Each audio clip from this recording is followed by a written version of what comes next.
Goeiemôre broers en susters, baie welkom ook by vanoggend se erediens, tot eer van die Here en tot ook opbou van ons geloof. Ons wil graag alle besoekers wat hier is verwelkom. Ons nou gehoor hier is besoekers van Nederland af ook, hier by in ons midde, baie welkom en julle ook. Dou het nou half my gevra, ek moet in Nederlands spreek, toe sê ek, dis dalk bietjie bo my vuurmaakplek, maar die name in Genesis 10 klink so vreemd, dit mag dalk Hollands klink, so... Ons hoop maar so, maar baie welkom as hier 'n besoeker hier is, of u wil meer van die gemeente weet, hier buite kan die kerkgebou, hier agteruit is daar 'n boom, daar's 'n mooi bordjie op wat sê welkom boom, gaan gerus soontoe, daar is altyd iemand wat jou sal ontvang daar, bietjie meer van die gemeente sal vertel, of as jy wil lid word van die gemeente ook hoe dit werk, so baie welkom aan u. Ons verwelkom ook vanoggend vir De Toy Meiburg. Nou ek het nou vinnig geloer, my oog kon hom nou nie vang nie. Daar's hy, De Toy. Wil jy asseblief gou 'n oomblik net opstaan asseblief? De Toy, baie welkom ook aan jou in ons midde. De Toy is elektriesien van beroep. Ek het hier binne vir die kerkraad gesê dat ek en hy hierdie week 'n hele paar ure saam spandeer. Hy ken my huis se bedrading nou baie beter as ek self. Woon in Penhill, so baie welkom ook De Toy en mag dit vir jou ook tot versterking vir jou geloof wees hier in ons midde. Onder ons lief en leed, 2 afkondigings net. Hartlike gelukwensing aan Yuri en Amanda van Aswegen met die geboorte van hulle eersteling seentjie Hardes. En ons is saam met julle dankbaar vir die genade van die Here wat julle ook ontvang het. En mag julle ook wysheid van die Here ontvang in die grootmaak van Hardes. En dan ook dink ons aan Andries Kutse nog steeds wat baie uitdagings met sy gesondheid beleef. Hy is wel ontslaan uit die hospitaal uit, waar ons baie dankbaar is, en hy is nou in huis Erika, en ons wil graag hierdie week ook die blomme vir hom gee. Dan herinner ons graag almal dat ons volgende Sondag nagmaal vier, en as u weet van besoekers, vra hulle asseblief om vir ons in kennis te stel daarvan dat hulle saam wil nagmaal vier, en onthou asseblief dat mense wat graag saam nagmaal wil vier, ook ons Here Jesus Christus as verlosser en koning moet bely en aanbid, dat hulle ook die gereformeerde godsdienst bely en beoefen, en dat hulle ook vrymoedigheid moet hê om nagmaal te gebruik in hulle eie gemeente, en ook nie onder kerklike tug staan nie. Dan is hulle meer as welkom ook saam ons nagmaal te vier. Ons herinner graag aan die Dominee Reinder en Cecile se afskeidsfunksie, of se emeriteringsfunksie, wat plaasvind op 29 November, en indien u nog nie laat weet dat u kom nie, daar is skakels al uitgestuur, maar u kan nog tot en met Saterdag, hierdie komende Saterdag laat weet, of u dit kan bywoon, so doen asseblief moeite daarmee en laat weet, sodat ons die getalle kan vasmaak. Dan die laaste afkondiging net, ons het laas Sondag toe nou verneem van Dominee Jaco, sy antwoord ook, dat hy wel die beroep opvolg, en met ander woorde, hy aanvaar die beroep, en hy kom hier na Gereformeerde Kerk Bellville Oos, ons is baie dankbaar teenoor die Here daarvoor, en dit lyk of dinge so gaan uitwerk, ons het probeer datums al vasmaak, dat die bevestiging plaas in volgende jaar 31 Januarie, en dan die intreepreek op 1 Februarie. So merk asseblief aan daardie datums ook in die kalenders. Kom ons word 'n oomblik stil voor ons begin met die erediens. Kom ons val in eerbetoon voor hom neer. Kom ons buig. Kom ons kniel voor die Here, ons Skepper. Hy is ons God en ons is sy volk, sy kudde, sy skape, deur sy hand versorg. Geliefdes, genade, barmhartigheid en vrede vir julle van God ons Vader en ons Here Jesus Christus deur die kragvolle werking van die Heilige Gees. Amen. Ons gaan staan en sing ons saam tot eer van die Here, Psalm 48, ons gaan daarvan saam sing vers 1 tot 4. Die Here is groot waar Sion stop, en ons bly daarna staan vir die belydenis van ons geloof.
Ons gaan nou saam ons geloof bely aan die hand van die apostoliese geloofsbelijdenis en direk daarna bly ons staan en sing ons saam Skrifbreiding 2:2 vers 1 en 3 dat die Here is God en niemand meer. Erken dit, alle volke. Ek glo in God die Vader, die Almagtige, die Skepper van hemel en aarde. En in Jesus Christus, die eniggebore Seun, ons Here, wat ontvang is van die Heilige Gees, gebore uit die Maagd Maria, wat gelei onder Pontius Pilatus, gekruisig is, gesterf het en begrawe is.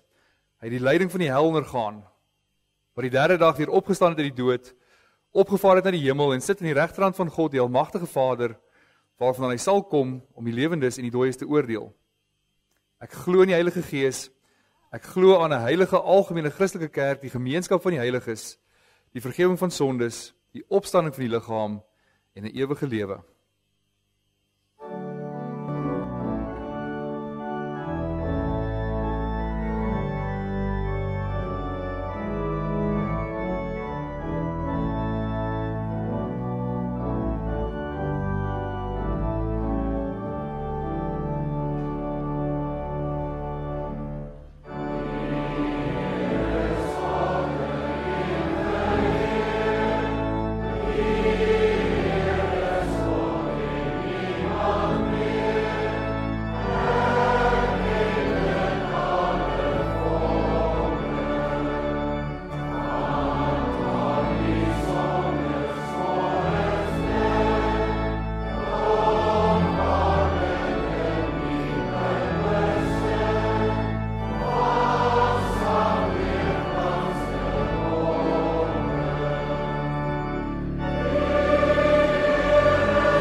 In ons verootmoediging voor die Here, luister ons na die wil van die Here vir ons lewe en meet ons onsself daaraan.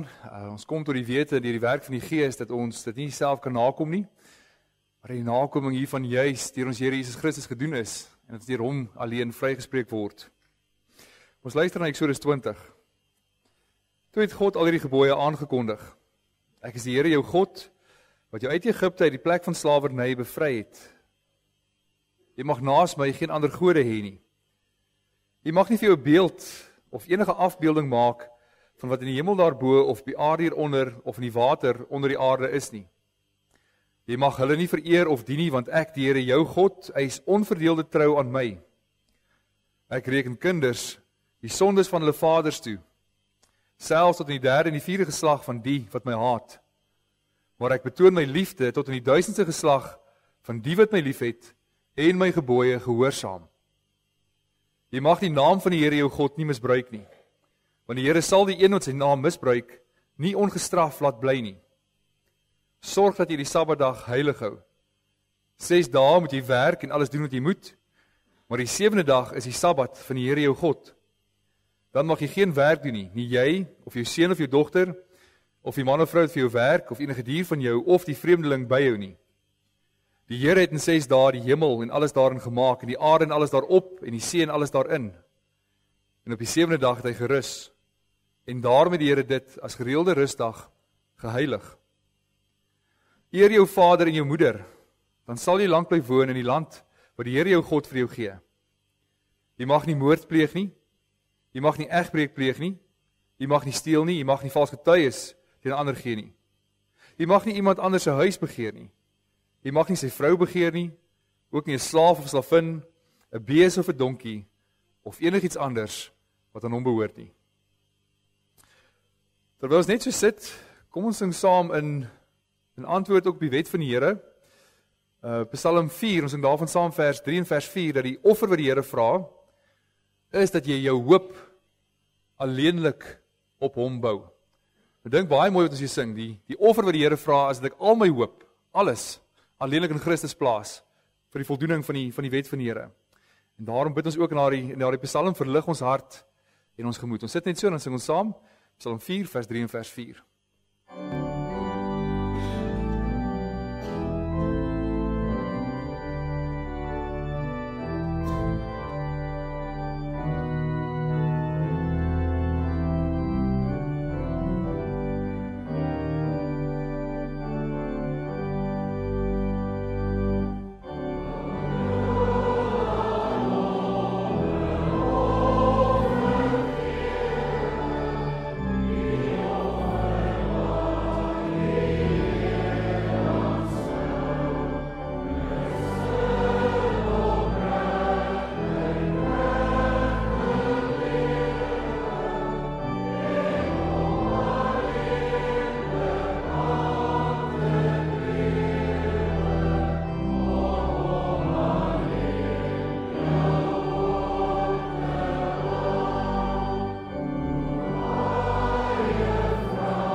Kom ons bid saam. Ons Vader wat in die hemel is, hoe groot is U in die heerlikheid? Dat U die God is wat alles gemaak het, maar dat U wat was en is en weer kom, U is die God van geskiedenis. U was altyd daar deur al die gebeure van hierdie wêreld, en tog verander U nie. Tog is U nie soos die skepping wat aan agteruitgang onderworpe is nie, aan verandering onderworpe is nie. Maar bly U dieselfde in alle ewigheid en uit daai standvastigheid uit U wese uitmaak, U beloftes teenoor die kerk, wat altyd waar is. Beloftes dat in ons Here Jesus Christus die ja en die amen is, dat in hom en deur hom al U goedheid en genade na ons toe kom. En mag ons saam met die kerk van alle eeue heen in verwondering staan oor wie U is. Oordink en oorweldig word deur die grootheid en die goedheid. En dat ons daardie genade ontvang. Ons wat maar sondige mense is, ons wat tot alle kwaad geneig is, van nature geneig is om U te haat, maar dat U in die genade ons harte verander, dat U deur die Gees ons weergebore laat word, en die goedheid oor ons uitstort tot in alle ewigheid. Dat daar nooit 'n tyd in die toekoms sal wees, dat ons nie U goedheid sal beleef nie. En dit vul ons in absolute verwondering vir wie U is. En ons dank U, Here, vir soveel genade, ons word klein voor U, as ons besef wie ons is, as ons die wet aanhoor.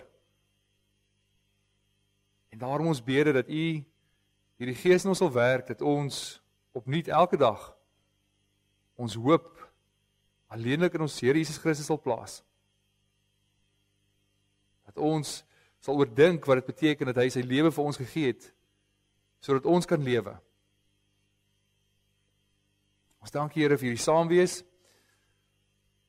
Ons dank U vir die woord. Ons dank U dat ons as gelowiges hier vrylik by mekaar kan kom.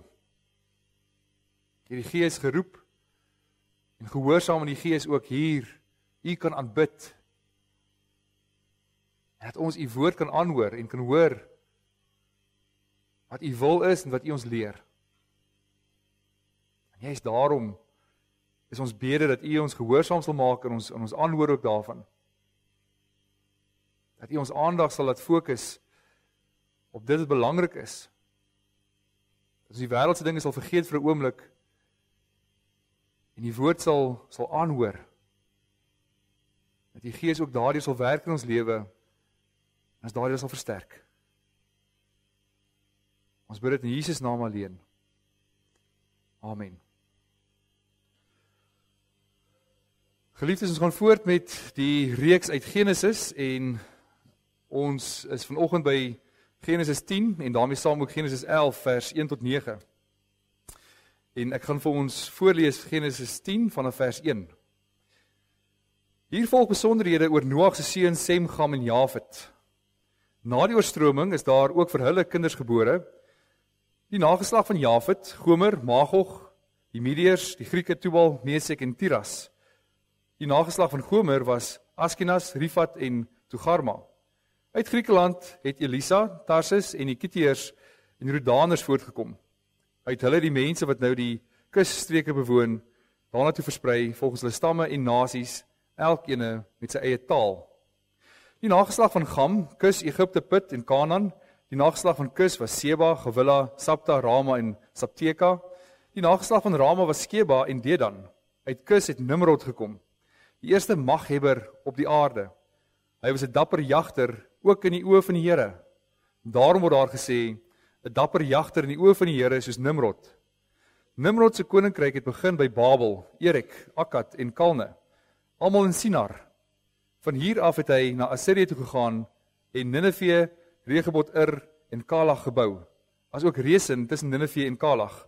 Resen was 'n groot stad. Uit Egipte weer het gekom die Ludeërs, Anammers, Leabeers, Naftahogiete, Patrusane en die Kaslugiete, uit wie die Filistyne kom en die Kaftorane. Uit Kanaan uitgekom Sidon, wat as sy oudste seun geld, en verder Het, die Jebusiete, Amorite, Girgasiete, Hewite, Erekiete, Sinite, Arwaters, Semariërs en die mense van Hamat. Met verloop van tyd het die Kanaanitiese stamme versprei en het hulle grense gestrek van Sidon af tot by Gaza in die rigting van Gerar en tot by Lesa in die rigting van Sodom en Gomorra, Atma en Seboim. Hulle is almal die nageslag van Gam, met hulle eie stamme en tale in hulle eie lande en onder hulle eie nasies. Vir Sem is ook kinders gebore. Hy was die voorvader van al die Hebreërs. Sy oudste broer was Jafet. Die nageslag van Sem, Elam, Assirië, Arpaksad, Lud en Aram. Die nageslag van Aram was Is, Gul, Geter en Mas. Uit Arpaksad het Selag gekom en uit Selag Heber. Vir Heber is 2 seuns gebore. Die naam van die een was Peleg, want in sy tyd is die land verdeel. En die naam van sy broer was Joktan. Uit Joktan het gekom Almodad, Selef, Gasarmawet, Jerag, Hadoram, Usal, Dikla, Obal, Abimael, Skeba, Ofer, Gavilla en Jobab. Hulle almal het uit Joktan voortgekom. Hulle nedersettings het gestrek van Mesa af in die rigting van Sefar in die oostelike bergwêreld. Hulle is almal die nageslag van Sem, met hulle eie stamme en tale in hulle eie lande en onder hulle eie nasies. Dis die stamme van die seuns van Noag volgens hulle herkoms onder hulle eie nasies. Uit hulle het die nasies oor die aarde versprei na die oorstroming. Die hele wêreld het net een taal gepraat. Toe die mense ooswaarts getrek het hulle uitgekom by 'n vlakte in Sinar en daar gaan woon. Hulle het op 'n keer vir mekaar gesê, kom ons maak stene en ons brand hulle hart. Hulle het toe stene in plaas van klip gebruik en asfalt in plaas van klei. Toe sê hulle, kom ons bou vir ons 'n stad met 'n toring waarvan die punt tot in die hemel reik en ons maak so vir ons 'n naam. Dan sal ons nie oor die hele aarde versprei nie. Die Here het afgekom om te kyk na die stad en die toring wat die mense vir hulle gebou het. En toe sê hy, hier is hulle een volk en almal het een taal. Hulle het nog maar net begin om iets te doen. Hierna sal niks wat hulle beplan vir hulle onmoontlik wees nie. Laat ons afgaan en verwarring bring in hulle taal, sodat die een nie die ander verstaan nie. Die Here het toe hulle van daar af verstrooi oor die hele aarde en hulle het opgehou met die bou van die stad. Daarom het hulle die stad Babel genoem, want daar het die Here in die taal van die aarde verwarring gebring en van daar af het hy die mense oor die hele aarde verstrooi.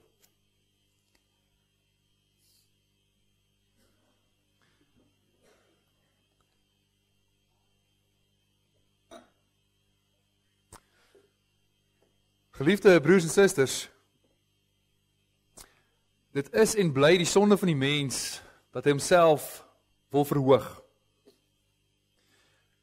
Dis ook die eerste sonde in die tuin van Adam en Eva, dat hulle nie tevrede is met menswees wat homself onderwerp aan die wil van God nie, maar as mens wil jy vir jouself meer toeëien, jy wil jouself verhoog, jouself meer maak, en daarom sê die slang, maar jy kan meer wees, jy kan soos God word, en daarom is daar die versoeking van, ons hoef nie net mens te wees wat aan God se wil onderwerp is nie, ons kan meer word as mens, ons kan onsself selfstandig maak, weg van God afbreek, en self God word.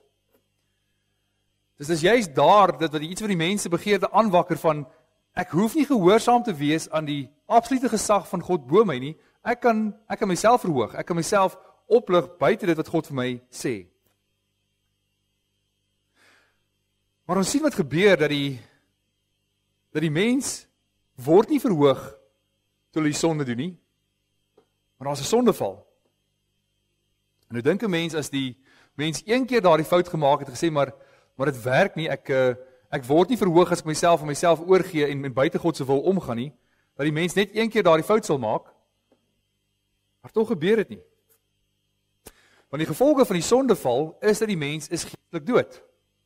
En in daardie geestelike dooie toestand is dit so dat die mens nie God ken nie, en nie sy wil doen nie, dat hy hom van nature haat, en daarom ook sy wil vir hom haat, en juist daarom homself die heeltyd wil verhoog.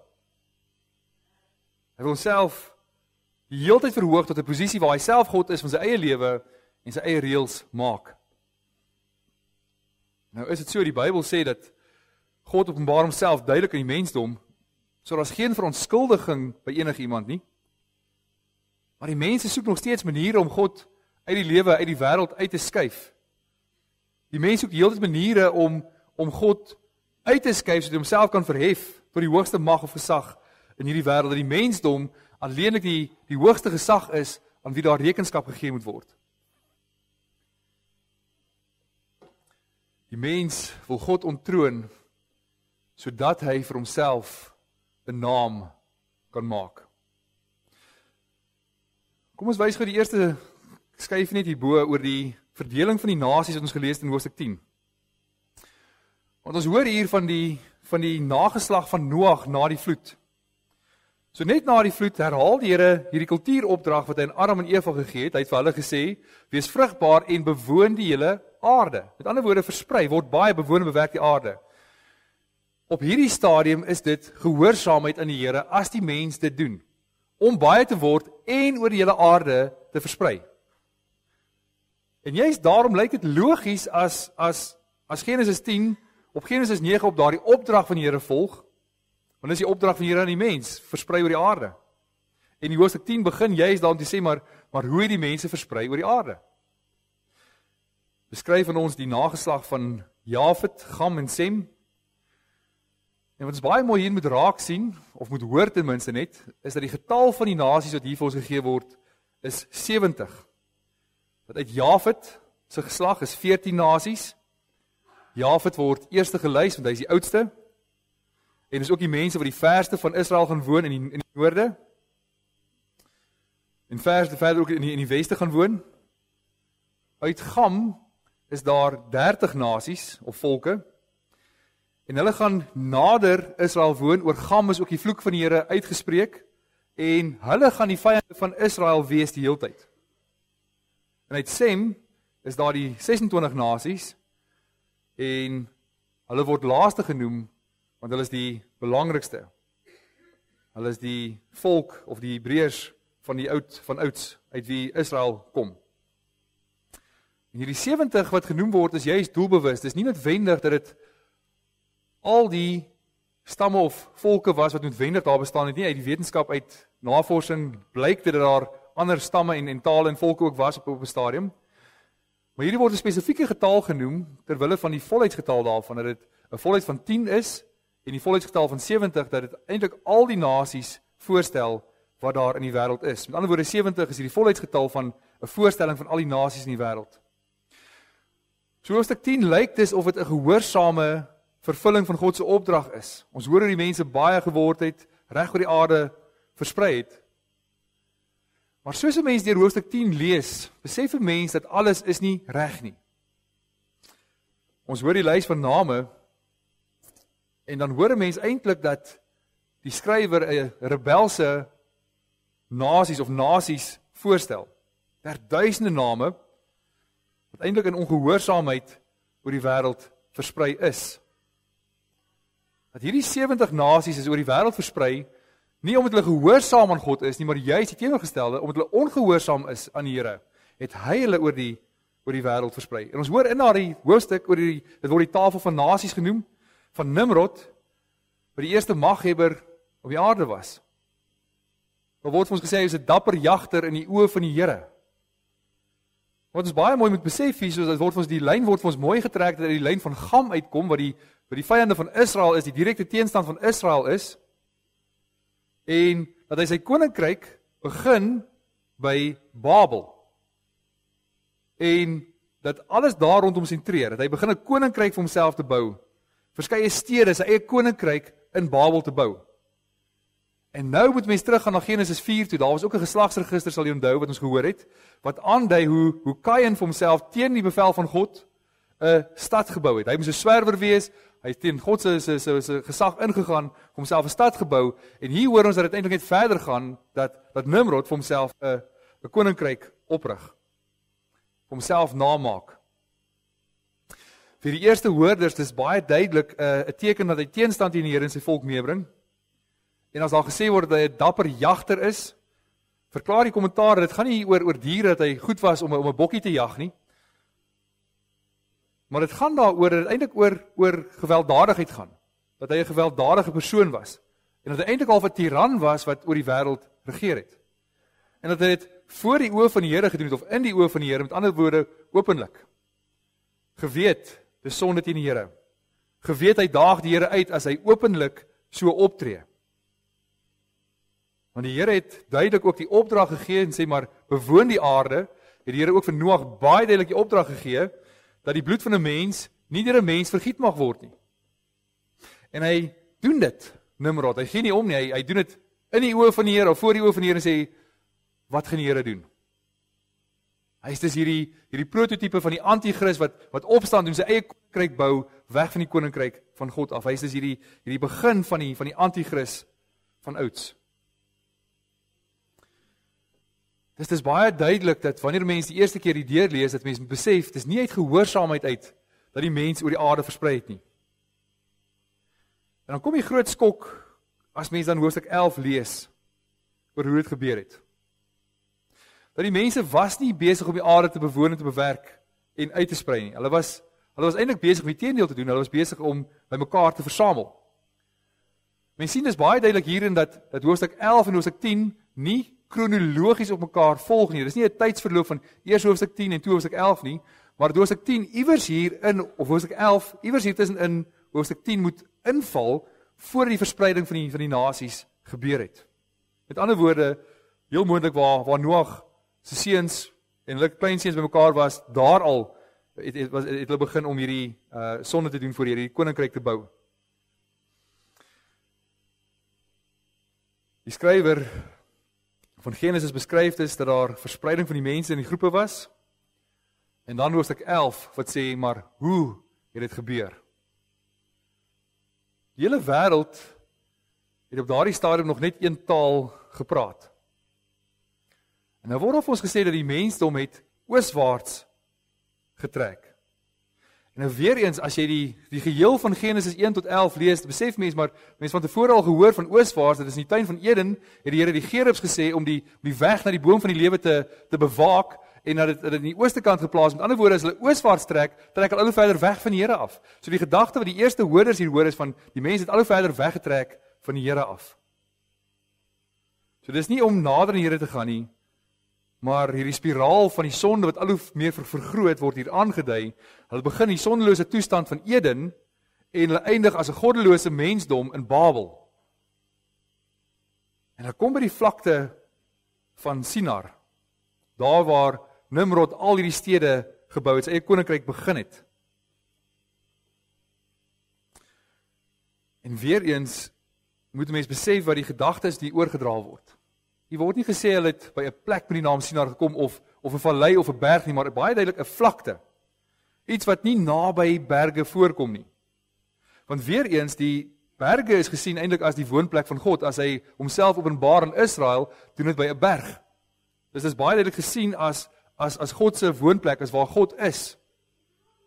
En as mens na die beskrywing van die tuin van Eden gaan kyk, in Genesis 2 vers 10, hoor ons dat daar in Eden het daar 'n rivier ontspring, wat dan verdeel het in 4 riviere. En riviere ontspring nie in laagtes nie, ontspring in hoogtes waarvan hulle wegvloei. Met ander woorde, Eden word vir ons as bergagtig beskryf, waar daar bome is, waar die mense gemeenskap met God geleef het. Hulle trek dus ooswaarts, gaan na vlakte toe, daar waar nie berge is nie, waar hulle weg van God af kan wees. Die hele vers 1 en 2 is dus vir ons 'n aanduiding van die menslike toestand, en word verder vir ons beklemtoon deur vers 3. Die mense sê vir mekaar, kom ons maak vir ons stene, en ons brand hulle hart.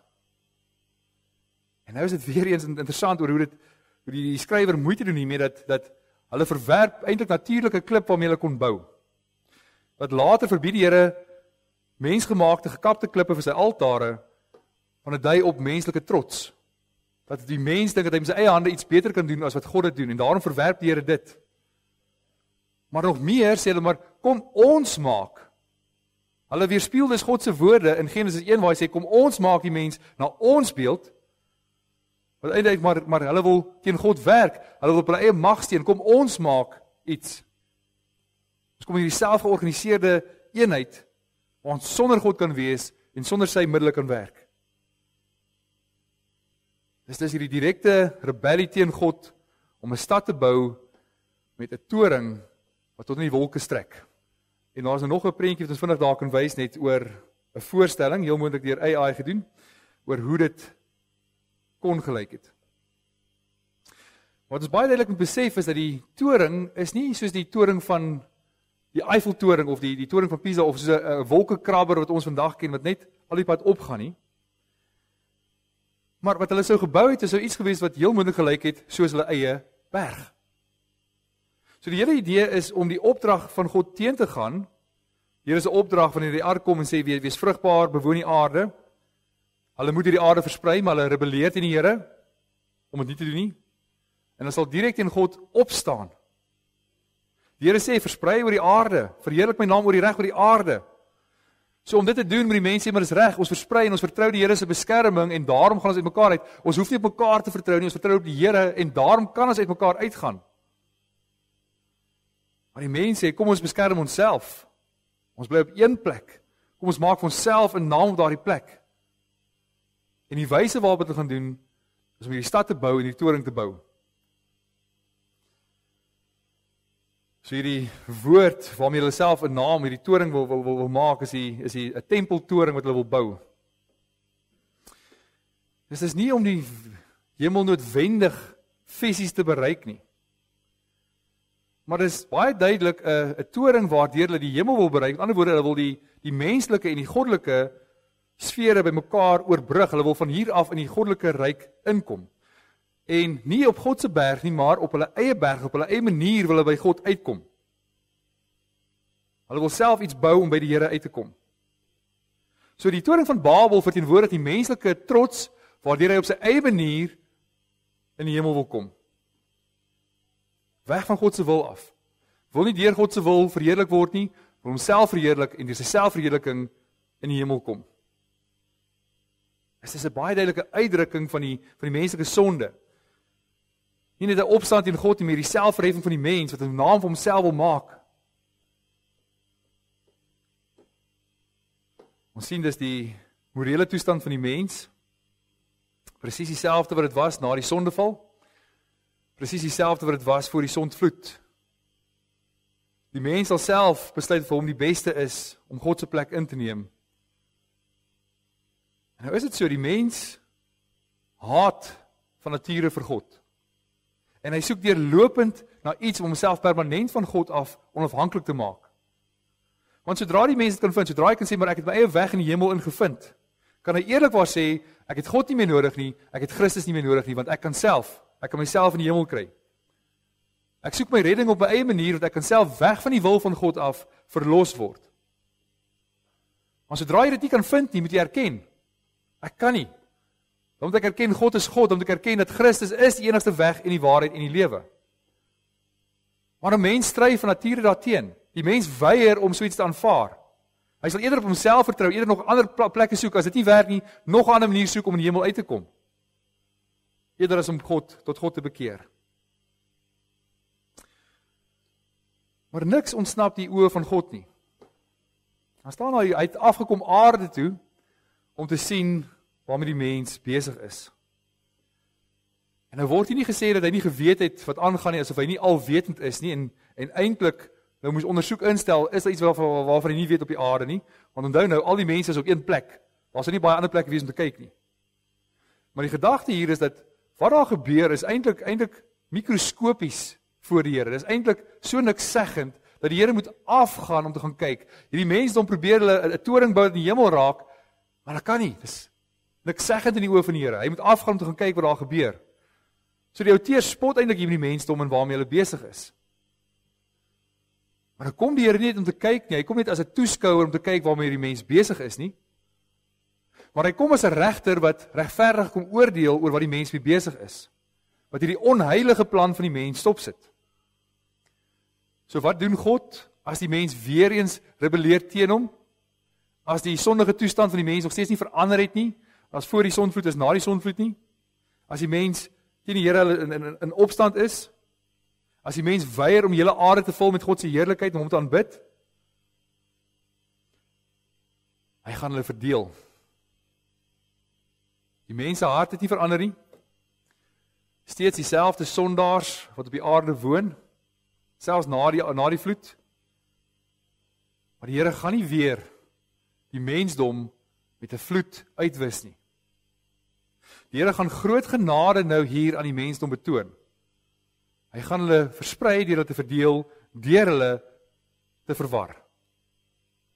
En daarom sê in vers 7, laat ons afgaan en hulle taal verwar.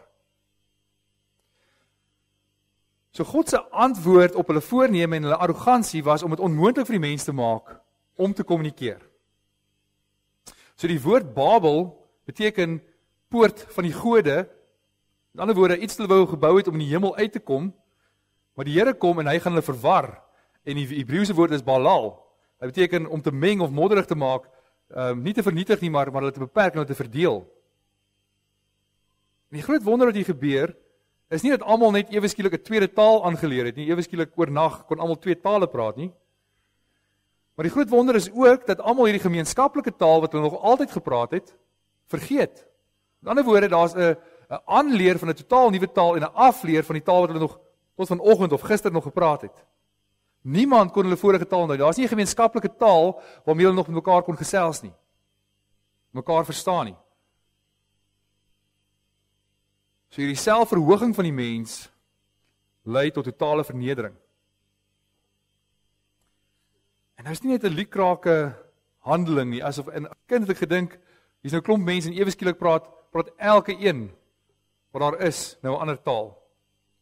Mense baie duidelike verdeling van die Here en daarom word baie mooi vir ons gesê aan die einde van hoofstuk 10 ook, in die gedeelte van hoofstuk 11, maar ook in Deuteronomium 32 vers 8. As ons daar in Deuteronomium 32 vers 8 gaan lees, dan staan daar, toe die Allerhoogste aan die nasies 'n erfdeel gegee het, toe hy die mense kinders van mekaar geskei het, het hy die grense van die volke vasgestel volgens die getal van die kinders van Israel. Dis baie duidelik God se doel voor oor dat die mense lewe nie om homself moet draai nie. God bring hierdie verwarring onder hulle. Hy laat hulle verskillende tale praat, maar hy verdeel hulle almal in daardie tale sodat hulle versprei. So die tale van die mensdom is in die eerste plek nie 'n teken van menslike intelligensie en menslike uitvindsel nie. Maar tale is ten diepste 'n aanduiding van sonde teen God. Van rebellie teen God. Tale is in die eerste plek 'n aanduiding van die mensdom wat nie wil versprei nie en teen God rebelleer. Maar tale is ook 'n teken van die genade van God aan die mensdom. Dat die Here nie daar net kom en die mensdom uitvee van die aarde af nie, maar ook dat hy daar ook vir die mens genade betoon. Hy verdeel hulle. En die uiteinde is dat die mense almal versprei, almal saam met die res van hulle wat dieselfde taal praat. En so het dit gebeur, die een menseras wat God geskaap het, oor die aarde versprei, sodat God beveel het in die begin. Net so kantnota, die Bybel praat nêrens van verskillende rasse nie. Oral lees mens net van een menslike ras. As jy 'n rasis is jy eintlik 'n mensehater, en die Here sê baie duidelik dat almal dra dieselfde beeld as hy. So mens kan nie 'n rasis wees nie, enige gelowige wees nie. Maar presies dit wat God beveel het moet gebeur, wat die mens wou verhoed om te gebeur, laat God deur sy hand gebeur. Ten spyte van die mense sonde laat hy die menslike geskiedenis afloop volgens sy volmaakte wil, sy volmaakte plan. Hy laat hierdie groot sonde in Babel plaasvind, hierdie vlakte van Sinar. Die taal en die volkgroepe is nie 'n nagedagte van die Here nie. Hy werk nie doelloos of kontraproduktief nie. Hy het nie 'n groot fout gemaak en nou ewesklik moet die Here dit regmaak nie. Maar die Here werk doelgerig. Aan die einde van die boek Genesis hoor ons dat die getal van die seuns van Israel wat genoem word in Deuteronomium 32 vers 8 is ook nie toevallig nie. Dat die getal van die seuns van Israel wat uittrek uit na Egipte toe is 70. In ander woorde, dis 'n voorstelling van die volmaakte getal van die hele mensdom. Dat God se plan vir Israel is om in vervulling te gaan om 'n seën te wees vir al die nasies. So hulle daardie seën aan die nasies bring wat God al aan Abraham beloof het. Met ander woorde, daai seën is vir al die nasies, al 70 wat die Here sê, daarom gaan daar 70 ook uit. Ons besef daarvan. Ons moet baie mooi besef dat die mens homself naam probeer maak deur sonde en ongehoorsaamheid aan die wil van God. en om daardeur self in die hemel te wil kom. Met daardie punt van die toring wat aan die hemel raak. Maar alwaar hulle slaag is om hulle self, of dat God hulle verneder. Die gevolge van sonde is nooit struktuur en vooruitgang nie. Maar die gevolge van sonde is altyd verwarring en agteruitgang. Soveel so, dat dit eintlik al die teelaarde word vir die opkoms van die wettelose mens. Wat blaatant in opstand voor God sal leef, en homself sal verset teen alles wat God genoem word, en alles wat hy as heilig vereer word. Die gevolg van sonde is altyd die dood. Maar dan kom die Here en hy verlos die mens van daai doodsbestaan. Hy kom en hy gee daardie weg na die hemel.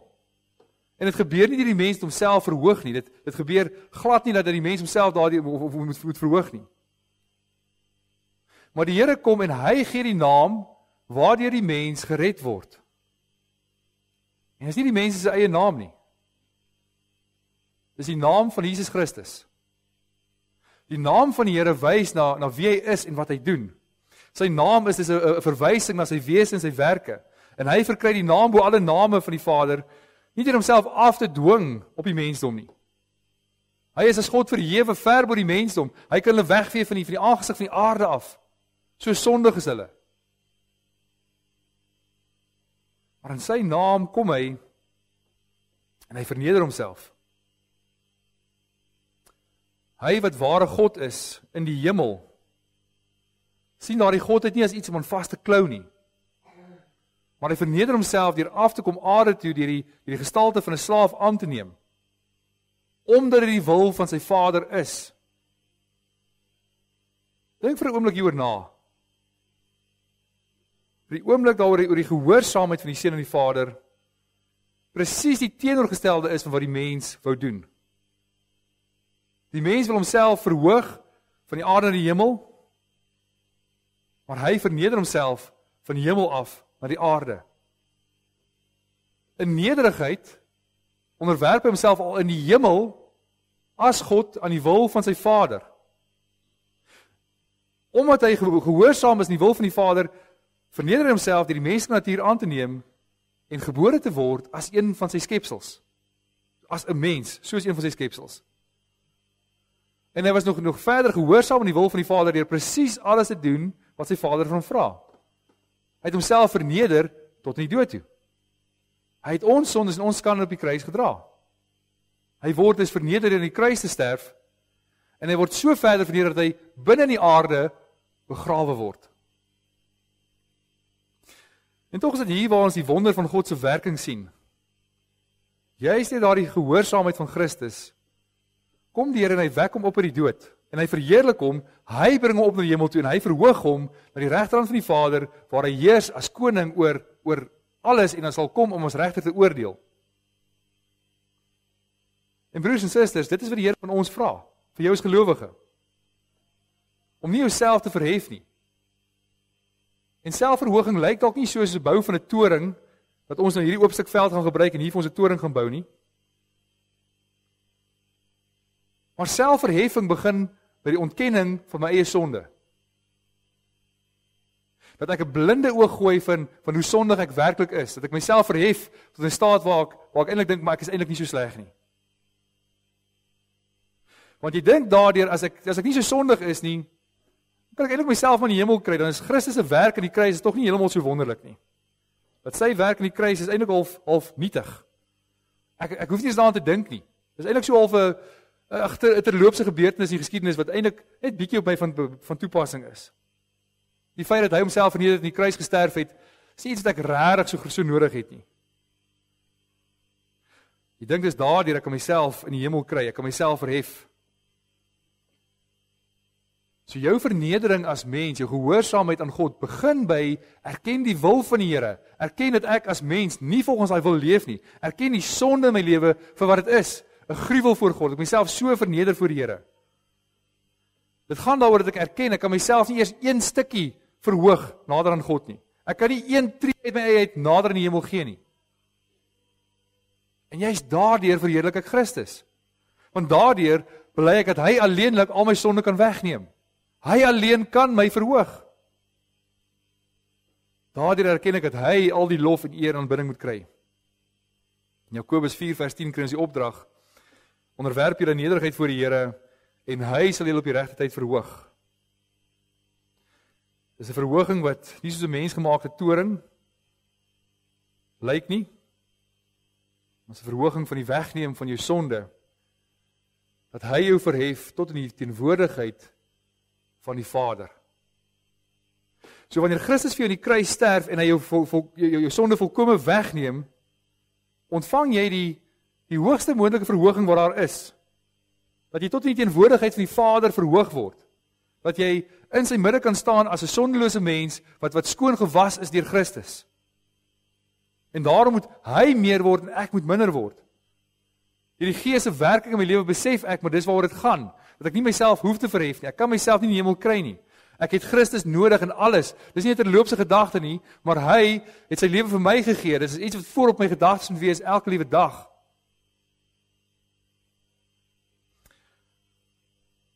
Ons ontvang die Heilige Gees wat in ons werk. En die oortuig van die werk van Christus in jou lewe dat ek hom verheerlik. Erken hom as my verlosser, die verlosser van die wêreld. En dat ek sal uitleef dat ek aan hom al die eer gee. En daarom kom die opdrag van die Here ook om sy naam uit te dra en te verkondig. Gaan en maak die mense disippels en doop hulle in sy naam. In die Nuwe Testament hoor ons in die evangelies in Lukas 10 Jesus se opdrag aan die 70. Nou van die vertalings is variant. Lees 72, maar dit kan en ook as 70 gelees word, is dit ook 'n akkurate lesing. En dan sê die Here, maar die oes is groot, maar die arbeiders is min. En 70 is weer eens hierdie getal van perfeksie, die 7 maal 10. Maar die mense wat gestuur word sal besef, maar hierdie opdrag is dieselfde as die getal van die seuns van Israel, dieselfde as die getal van die nasies. Dat hierdie opdrag is vir die nasies, dit gaan wees vir die nasies om uit te gaan na die nasies toe om die naam van Christus aan hulle te verkondig. Dat Jesus Christus sterf en hy oorwin die dood en hy gee dan die opdrag, gaan uit na al die nasies en maak hulle my disippels. Met ander woorde, God het nie net sy rug gedraai op die mense by die toring van Babel nie, wat hulle opstandig was teen hom nie. Nee, hy sê, gaan na hulle toe, evangeliseer hulle. Maak hulle disippels. Dat hierdie saad van die vrou moet uitgaan na die saad van die slang en die evangelie daar gaan verkondig.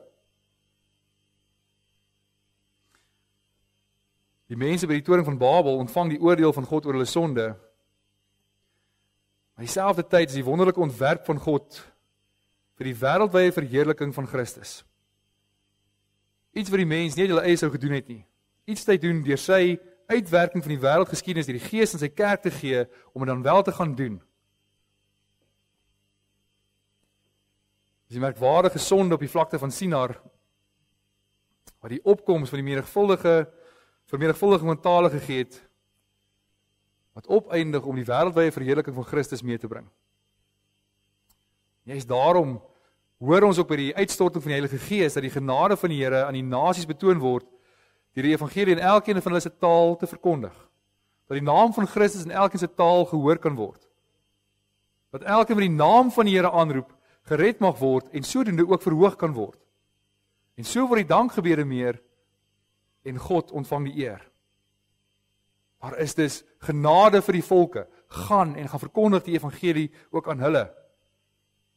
Dat Christus se verhoging gaan ook daaroor dat hy oor die hele wêreld deur al die nasies verheerlik word of aanbid word.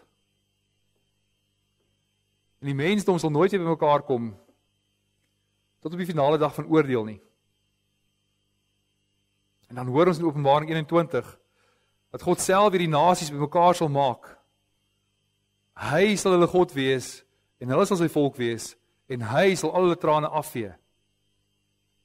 Maar die mens kom wel by God uit. Maar nie deur vir homself 'n toring te bou nie. Maar hulle word verhoog tot by God deur Christus. Besef elke dag jou verantwoordelikheid in die navolging van Christus. Leef in nederigheid voor hom. En verheerlik die naam van Jesus Christus en verkondig dit aan al die nasies.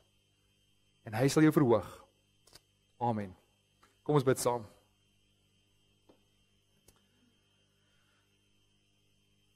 Ons Vader in die hemel, ons dank U, Here, dat ons kan sien en bely dat U soveel genade betoon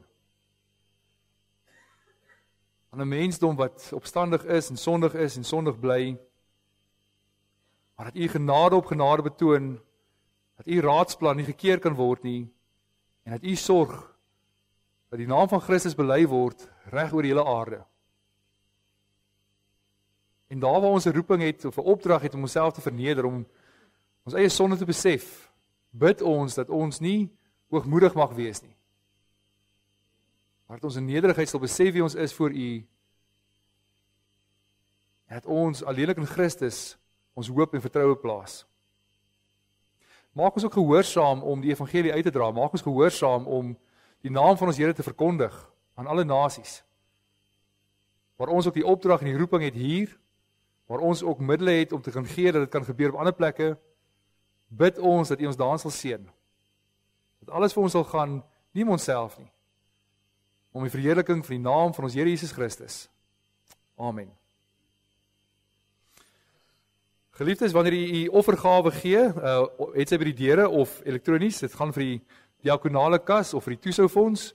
Die toesoufonds is ook maar 'n fonds wat geskep is om predikante uit vorige gebiede uit te versorg, wat nie hulle self kan versorg nie, waar gemeentes hulle nie kan versorg nie.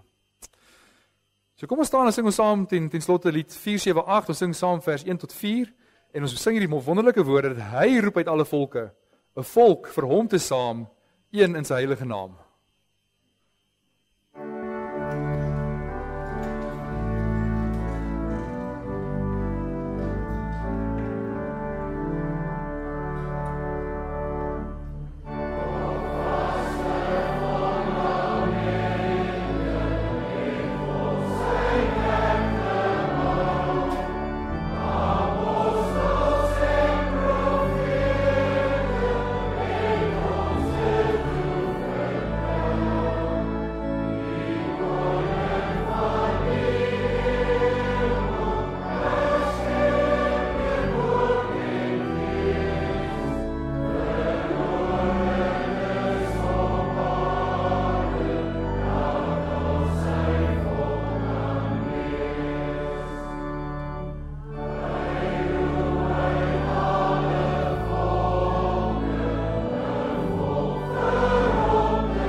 ontvang die seën van die Here. Die genade van ons Here Jesus Christus en die liefde van God ons Vader en die gemeenskap van die Heilige Gees is en bly by elkeen van u. Amen.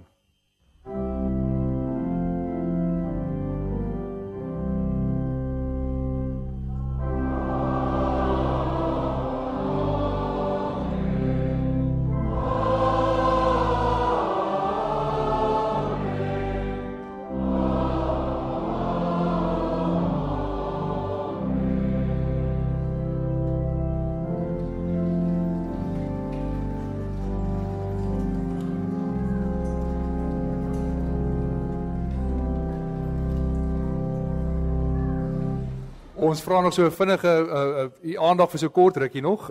Een afkondiging net is daar's lyste vir skryfbehoeftes wat die week kan gee. Het Ria gevra, daar's lyste by die deure. So asseblief daarmee kan help om ook daardie skryfbehoeftes vir die kinders te gee, is dit wonderlik wees. So kyk asseblief by die deure en vul daarin waar jy kan help. Dan het ons gevra ons vir 'n kwartier net vinnig van die tyd. Ons gaan vinnig vir Dominee Tsidiso vra om ons toe te spreek. Hier sou so 'n maand gelede die berig gesien het van Dominee Tsidiso wat hierdie kant toe verhuis het om te werk by die Bybelgenootskap. En hy is ook 'n predikant van die GKSA en hy werk nou op die oomblik by die Bybelgenootskap in die vertaling. En daar's 'n uitreik ook na Kashetu wat jy sien in die nuusbrief vandag. En ek vra Toby die mikrofoon, waar by Toby. En hy gaan net vinnig ons toespreek daaroor en dan gaan Wiekie vinnig vir ons net praat oor die disipelmakerskursus van volgende jaar en dan gaan ons vra dat die kindertjies asseblief na vore kom as hulle klaar gepraat het. So ons vra net so vinnige oomblik van geduld asseblief.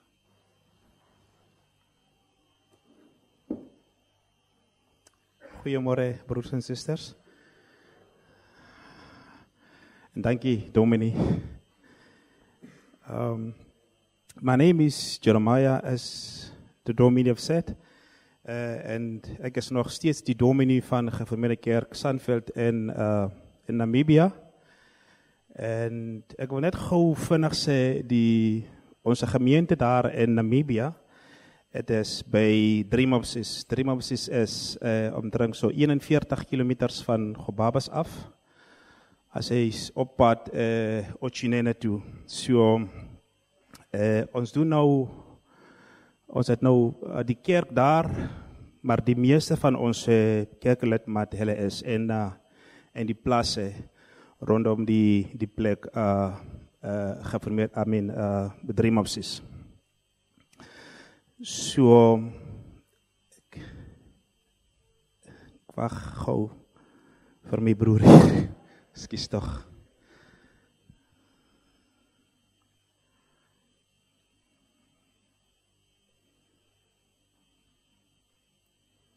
Goed.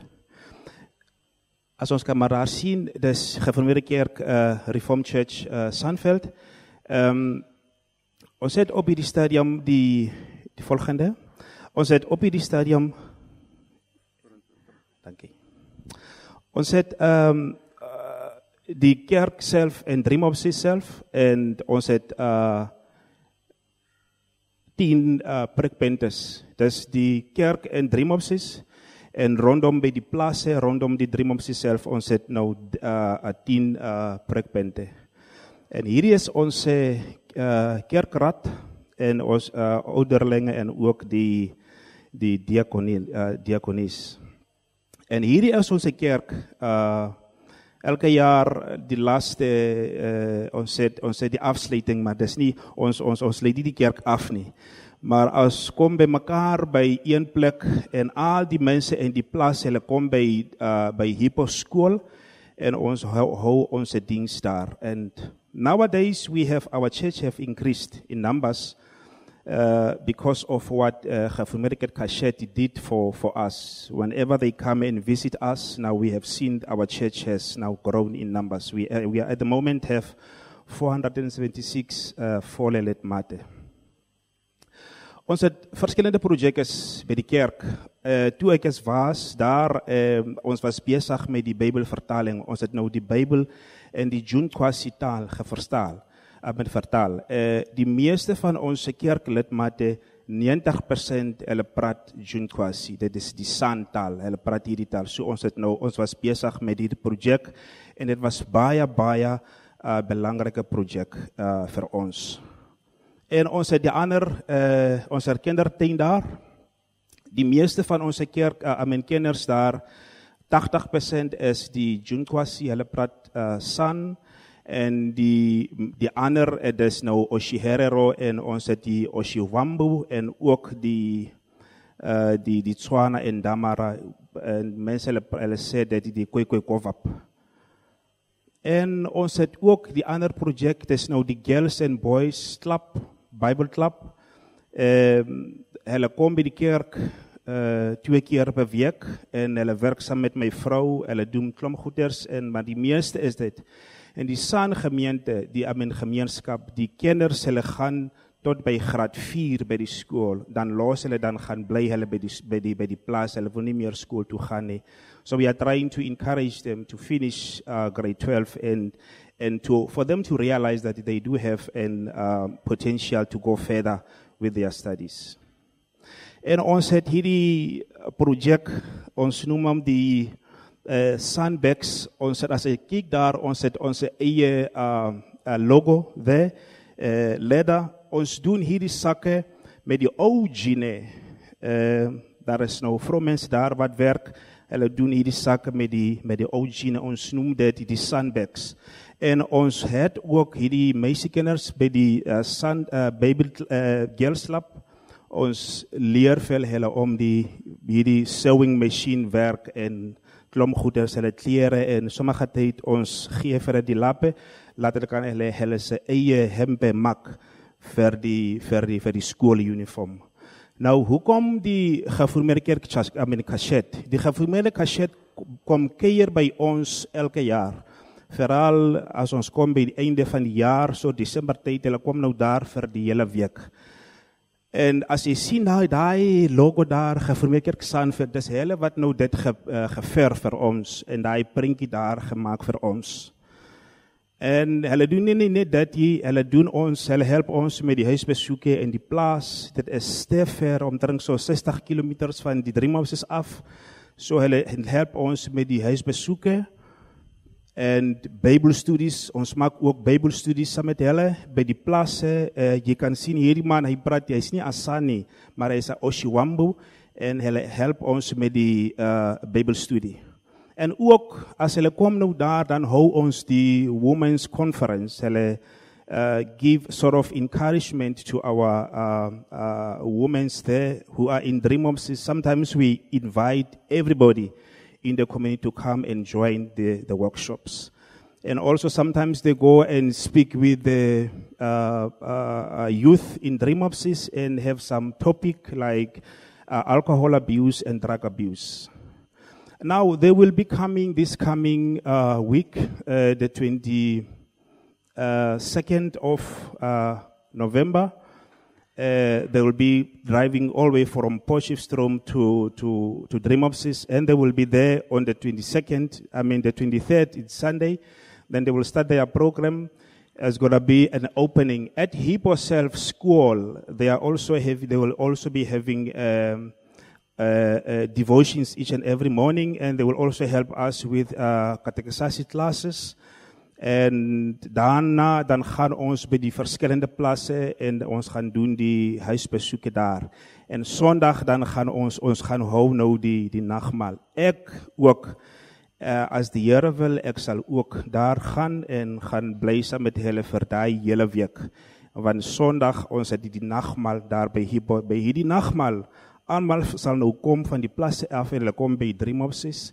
En by Dream Houses dan hou ons die ding saam met die studente. Dis altyd vir my baie mooi as ek die dominee eet ons die nagmaal saam met hulle. Dis altyd baie mooi.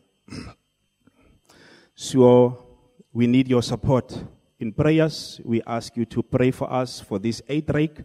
Vir hierdie studente, as hulle nog daar so gaan vir die hele week, dit is nie maatlik nie. Sommige tyd is baie moeilik vir ons. So we ask you to pray for us, and also if you maybe want to help them with something, please do so. Baie dankie. Okay. Baie dankie vir almal vir julle geduld dat julle nog 'n rukkie ekstra langer bly.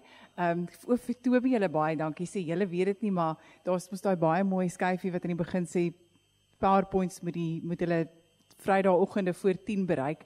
Nou nie enige van hierdie 2 PowerPoints het hulle vanoggend Vrydagoggend voor 10 bereik nie. Ons hoef nou nie te sê wanneer die PowerPoints jou bereik het nie, maar Toby en jou span, bitter baie dankie vir julle geduld wat julle altyd met ons het. Goed, so ek moet of gesels vanoggend met julle oor disipelmakers wat 'n program is of 'n sukkel altyd, ons probeer om dit nie 'n program of 'n kursus te doen nie, so kom ons noem dit 'n beweging of 'n reis, wat Harvesters doen, so baie van julle sou al daarvan gehoor het, en Reinhold het vir my gevra om vanoggend vir julle die datums daarvoor te gee, dat julle volgens dit kan beplan, maar as ek nou net vir julle die datums gee, dan is dit net nog 'n datum wat jy in jou dagboek moet sit, so ek moet net 'n oomblik van julle tyd neem om net bietjie meer te sê daaroor, en ek wil vanoggend begin met hierdie stelling. En ek wil hê jy moet dit in jou hart gaan ondersoek en dalk bære of dalk neerskryf ergens as jy 'n notaboekie by het vanoggend of 'n nota op jou foon maak, sodat jy later verder daaroor kan gaan dink. Want dalk is dit waar vir jou lewe en dalk is dit nie waar vir jou lewe nie. Maar dis waar ek wil begin vanoggend, want ons moet eers bepaal of hierdie stelling waar is. Disipelskap is in die moeilikheid. Is dit waar vir ons gemeente? Is dit waar vir jou? Maar goed, ons kan nou die stelling maak, maar hoe bepaal jy dit? So as jy nou verder gaan dink daaroor, hoe kan jy vasstel of disipelskap in die moeilikheid is? En om dit te bepaal, kan jy vir jouself 3 vrae afvra. Wat is disipelskap? Kan jy dit antwoord?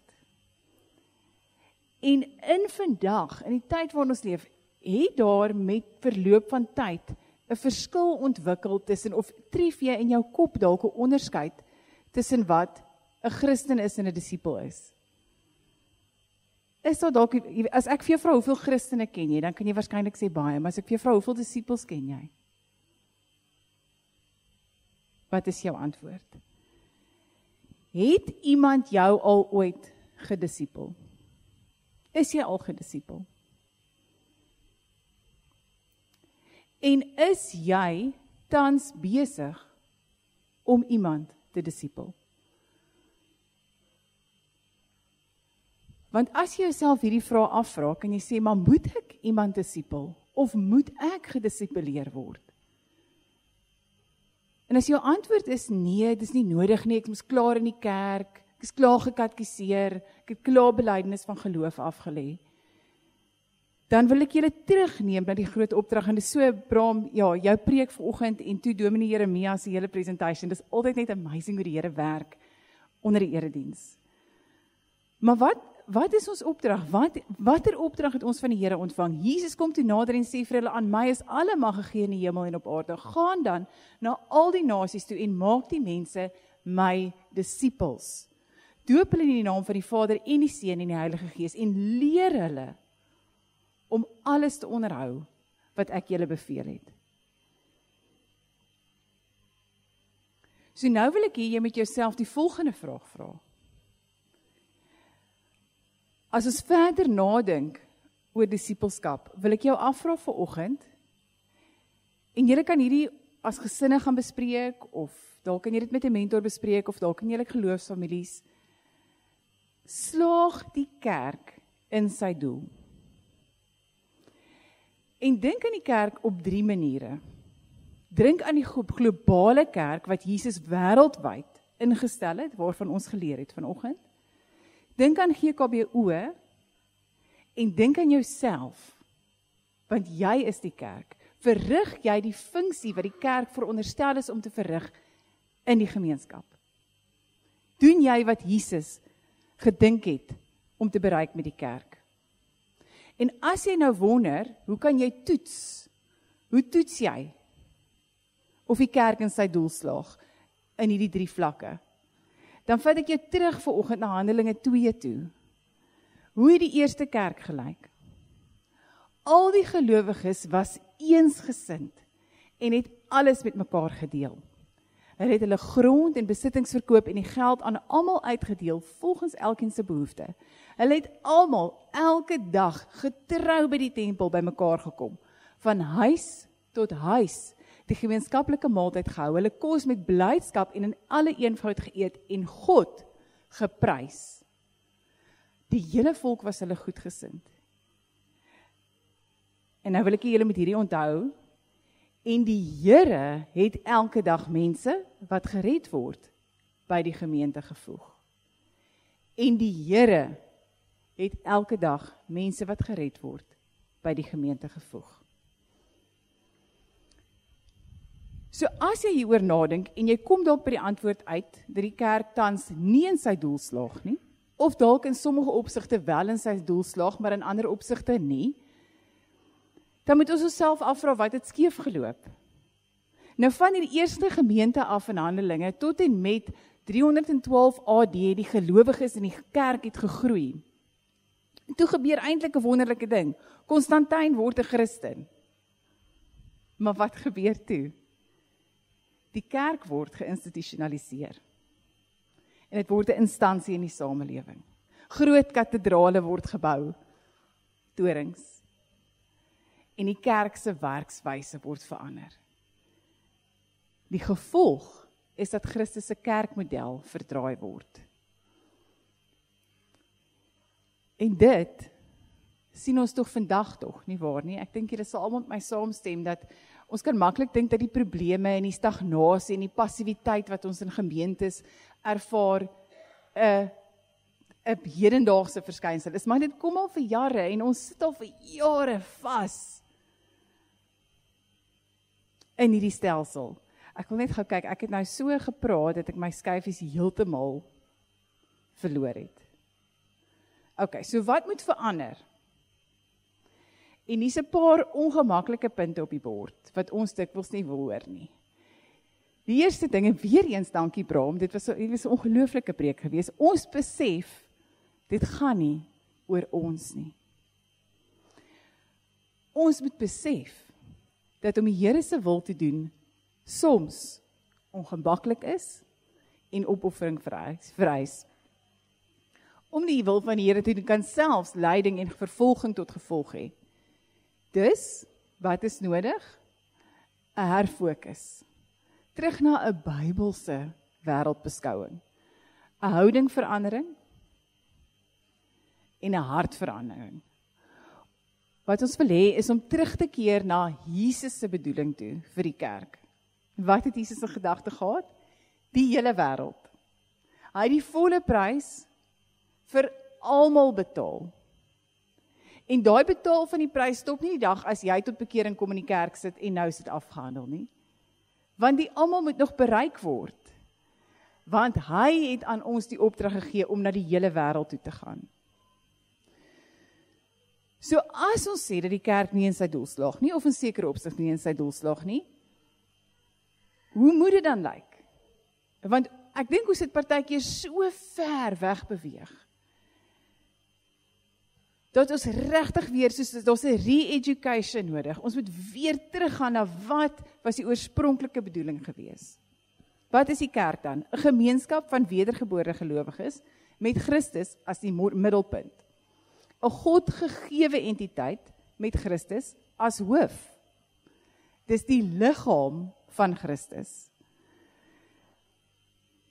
En hierdie punt wil ek hê met in jou hart bære. Dit is die kwekery vir disippels van Christus. Is ons besig om disippels te kweek? Dis 'n groep mense wat God liefhet, wat mense liefhet en wat disippels maak.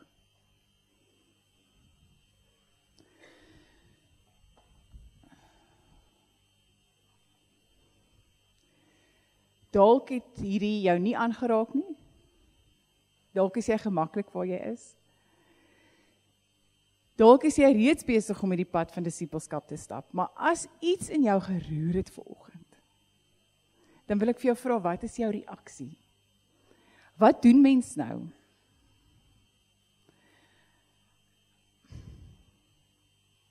Dalk is daar 'n fluistering in jou, wat vandag sê, jy moet iets doen.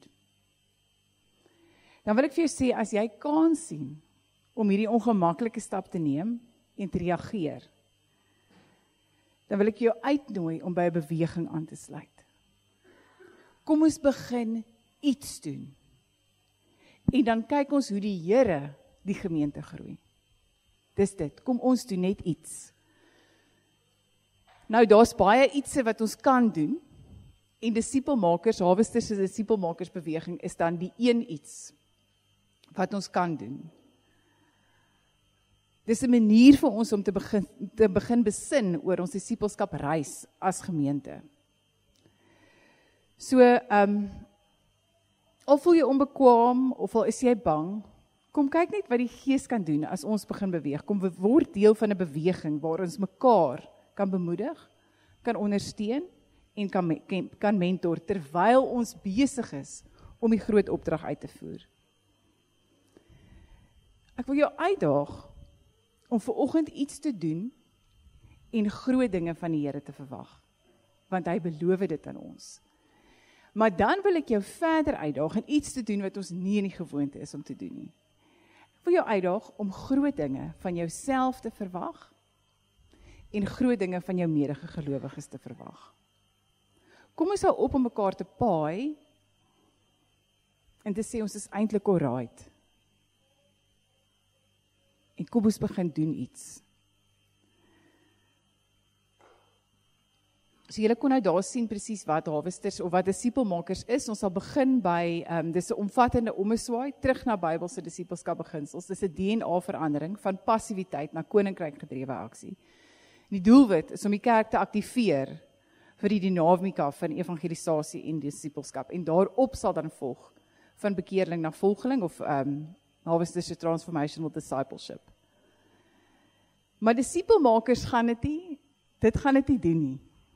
Dit is die beginpunt, dis die wegspringplek vir ons as gemeente om te begin besin oor hoe ons gemeente se programme lyk, wat ons doen en waarmee ons besig is. En die kerkraad nooi jou vanoggend uit om daarbey aan te sluit. So as jy daai roering gevoel het in jou vanoggend, kan jy solank hierdie datum in jou dagboek sit. As die Here wil, is dit waar ons hierdie beweging sal amptelik afskop. Dit beteken nie hy beweeg nie intussen nie, en dit beteken nie hy beweeg nie reeds nie. Maar as jy wil aansluit, is hierdie 'n goeie vlag wat jy in die sand kan plant. So sit solank die datum neer, dit sal die aand, die 23ste is 'n Vrydag aand en die 24ste is 'n Saterdag. Ons gaan vir julle met verloop van tyd gaan ek vir julle meer inligting gee en bietjie meer detail gee. Ek wou vandag eintlik net die konteks gee en julle so bietjie mobiliseer en net so bietjie dat nadink. En dis hoekom ek teruggegaan het na hierdie skyfie toe, het iemand jou gedissiplineer en wie dissiplineer jy tans? En ek wil vir julle hierdie kort stukkie lees.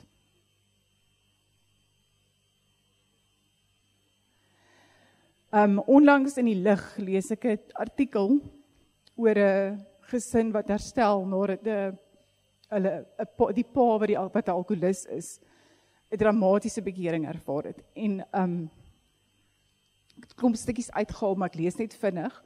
Op 4 Oktober 2024 het Jacques in sy bakkie gesit, 'n bottel brandewyn in die een hand en 'n foto van sy gesin in die ander hand. Hy het besef, hy is rock bottom. Hy het die bottel brandewyn uitgegooi en 'n WhatsApp hulpkreet aan sy vriend Denny gestuur. Jacques het 'n ontmoeting met die Here gehad en daar het hy besluit, dis nou of nooit. Vanoggend wil ek vir jou vra, is jy iemand se Henny? Is jy reg om as jy daai oproep kry van iemand wat sê ek het hulp nodig, om met hom het pad te stap, om na die Here toe te lei en hom te dissiplineer? Of gaan jy een telefoongesprek met hom en die foon neersit en aanbeweeg? Want ek dink dis wat ons self moet afvra. Is jy iemand se Henny? Of verwag jy van iemand anders om dit te doen? Want die Here roep jou. Dalk is jy nie Henny nie. Dalk is jy Jacques. En as jy Jacques is, wil ek vir jou vra,